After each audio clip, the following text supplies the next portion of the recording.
దేవునికి స్తోత్రం.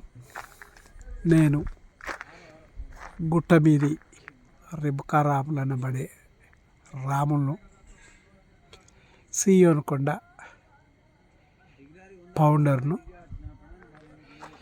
ఈ దినం వరకు దేవుడు నన్ను వాడుకున్న విధానాన్ని బట్టి సీయోను కొండపై నేను చేసిన అనేక పనులు జరిపించిన విధానంకై దేవునికి కృతజ్ఞత చెల్లిస్తున్నాను.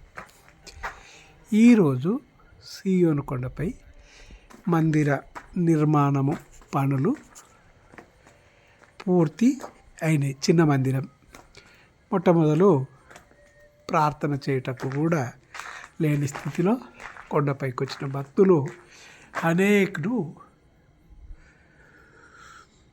ప్రార్థన చేసుకోవచ్చు. ఈ విధంగా చేయడం జరిగింది. ఇంకా పనులు కొన్ని పెండింగ్ ఉన్నాయి. దేవుని చిత్తమైతే వాటిని కూడా త్వరలో ముగిస్తాం. దేవునికి మహిమ కలుగును గాక.